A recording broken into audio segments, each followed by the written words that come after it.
Hello everyone, this is Soumya.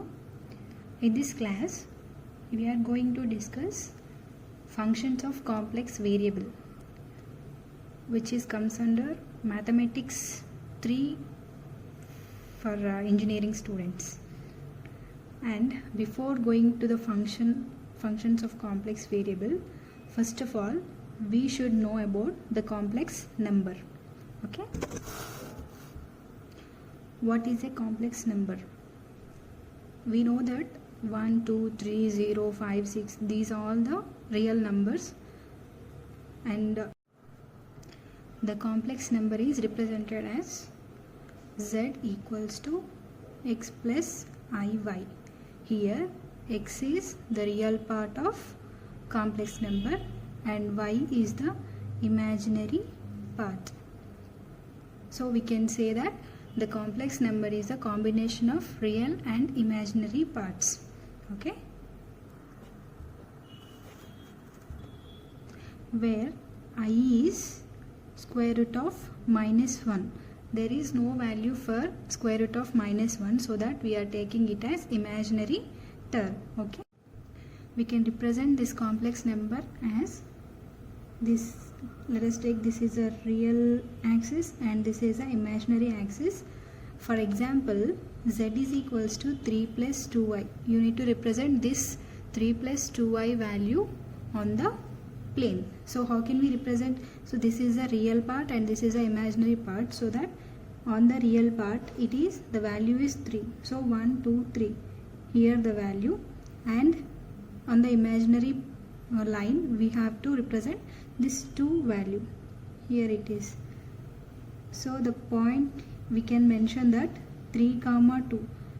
Directly we can mention 3, 2, but where on the imaginary axis we are representing 2, whenever you are writing this complex number, so you need to represent like z is equal to 3 plus 2i. Clear?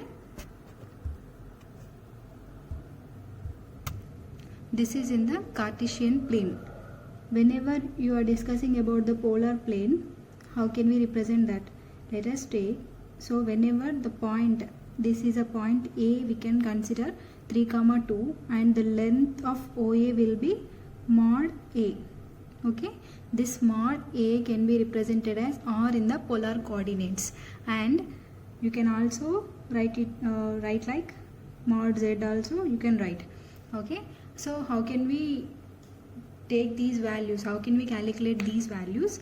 So let us take this A is inclined with real axis with the angle theta.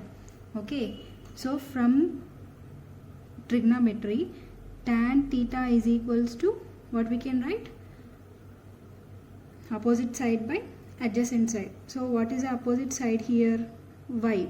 From here to here the value is y value, and from here to here it is x value. Y and adjacent side is x. So tan theta equals to y by x, where theta is equals to tan inverse of y by x. So you can represent in the polar coordinates as theta equals to tan inverse of y by x.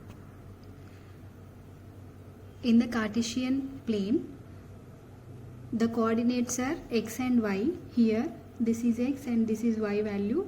So the general representation is z equals to x plus iy. Whereas when you take these polar coordinates in the polar form, we can write z can be written as r cos theta plus I into r sin theta. So this is a representation.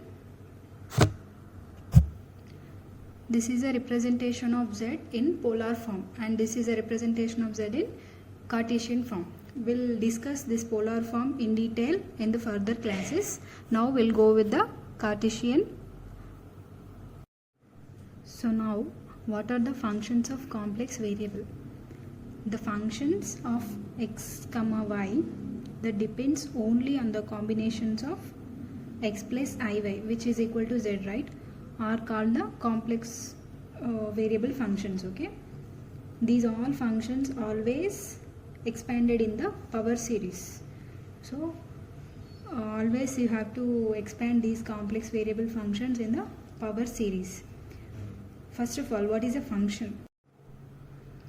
Next one is complex conjugate of a complex number. So we know that what is a complex number?